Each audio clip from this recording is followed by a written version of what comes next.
Is Sabine Wren the best deck in all of Star Wars?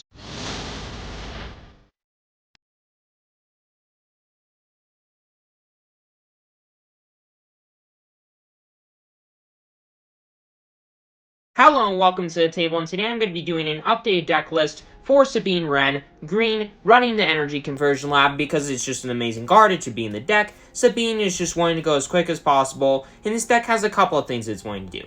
Obviously, it's wanting to go as wide as possible, as fast as possible. It's wanting to make sure that you can rush down the opponent and deal so much damage to them that they don't get a chance to do what they're wanting to do. However, if they do get to that point in the game, you have ways to compete with them with some really big and really freaking scary units, and or play ways to make your early game threats actual, threats. Make them bigger, or just make them scarier in some sense or another.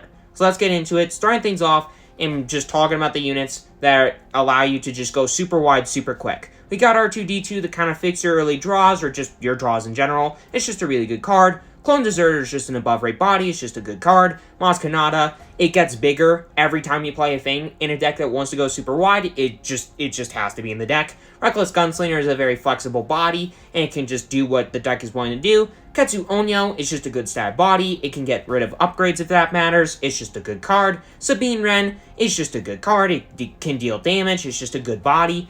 Green Squadron A-Wing, same kind of deal. Night Owl, Guardian or whatever. Similarly to the Reckless Gunslinger, it's got Smuggle, so it's a bit flexible in that sense. Plus, it's a Mandalorian, which will matter for another card.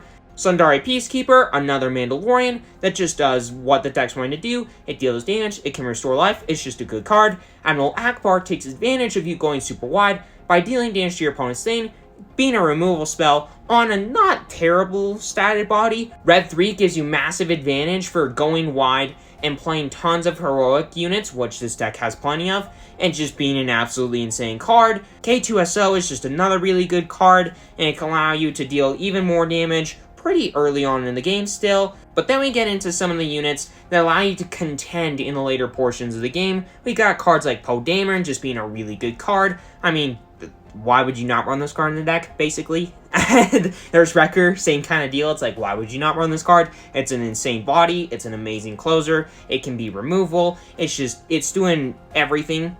It's just amazing. We got some ways to make your stuff bigger. We got cards like Echo, which can allow you to discard useless units in your hand that aren't as good as they were before, and put counters on stuff that you played earlier on in the game that aren't really that threatening anymore, make them more threatening. Inspiring Mentor, same kind of deal, allowing you to give a thing a little bit of a buff, and every time that thing attacks and when it dies, give buff to more things. It's just amazing. And for Sabine, while she might not look super impressive on the backside, she is a 2/5 body that deals damage on attack, which is really good, but it flips at 4 resources, and there is ways to get rid of her. But a way to make her a bit more threatening and take advantage of all the Mandalorians in this deck is the Darksaber, the absolute MVP of the deck. It's an amazing card. It gives a +4/+3 buff to Sabine that is freaking insane. It turns her into a 6/8. That is absurd.